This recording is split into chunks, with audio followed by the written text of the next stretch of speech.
When ABBA unofficially disbanded in the early 1980s, each member went in different directions, while Benny Andersson and Bjorn Ulvaeus shifted focus to musical theater and production. Annie Frid Lyngstad pursued a solo career, and Agnetha Faltskog, often seen as the face and voice of the group, disappeared almost entirely from the public eye. Her absence led to decades of speculation, rumors, and unanswered questions. The truth behind her disappearance was not scandal, not tragedy, but a deliberate withdrawal shaped by years of pressure, exposure, and personal choice. Agnetha had already achieved solo success in Sweden before joining ABBA. Born in Jönköping in 1950, she was known for her crystal-clear soprano and began recording in her teens. After joining ABBA in 1972, she became the lead voice on many of the group's most successful and emotionally resonant songs, including The Winner Takes It All, SOS, and Chiquitita. As ABBA rose to global fame, Faltskog's voice became synonymous with their brand. However, while the fame grew, so did her discomfort with it. She was never comfortable with the public exposure that came with being one of the most recognizable pop stars in the world. Touring was a source of constant stress. She developed a fear of flying, suffered from homesickness, and disliked the chaotic attention of international press and crowds. Despite her professional composure, she found global promotion, long-distance travel, and constant media attention deeply unsettling. The breakdown of her marriage to Bjorn Ulvaeus in 1980 further complicated her situation. They continued to work together professionally, often performing love songs that mirrored their real-life separation. Songs like The Winner Takes It All were interpreted by many as autobiographical, and while Ulvaeus wrote it, Agnetha delivered the vocals in a way that only intensified public speculation. Media coverage of their divorce was relentless, and the boundaries between her personal and professional life blurred beyond control. When ABBA stopped performing in 1982, there was no formal breakup announcement. But for Agnetha, it marked the beginning of her withdrawal. She released a few solo albums in the 1980s, such as Wrap Your Arms Around Me, 1983, and Eyes of a Woman, 1985, both of which were successful in Europe.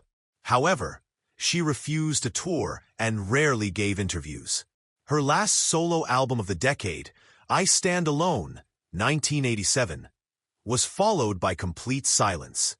For more than a decade, she lived away from the spotlight, outside Stockholm, focusing on her family and maintaining strict privacy.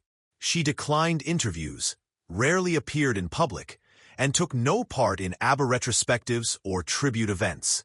During this period, tabloids circulated stories about her mental health, isolation, and personal life, many of them inaccurate or exaggerated.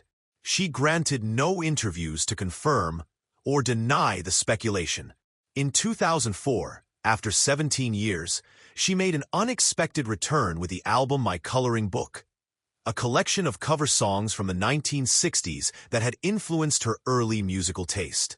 The album performed well, especially in Sweden, the UK, and Germany. However, she again avoided promotion, declined to tour, and maintained her distance from the media. Almost a decade later, in 2013, she released another album simply titled A. This marked her first collection of original material since the 1980s. While she participated in limited interviews, mostly with European outlets, she again chose not to perform live.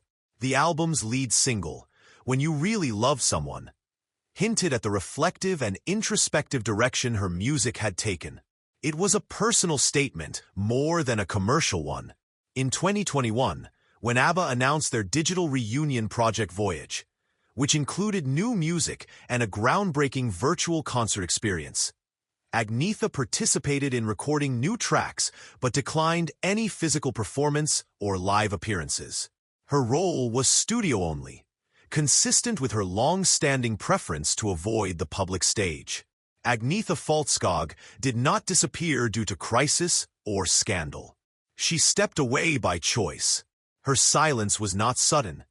It was gradual, intentional, and consistent with the way she had always approached fame. She was a reluctant pop star, someone who valued control over her life more than public validation. What really happened to Agnetha after ABBA is this. She decided that the cost of staying in the spotlight was too high. She opted for a quieter life, on her terms, and has remained largely consistent in that decision for over 4 decades. While the world kept asking where she went, she never really left. She simply stopped participating in the performance of fame.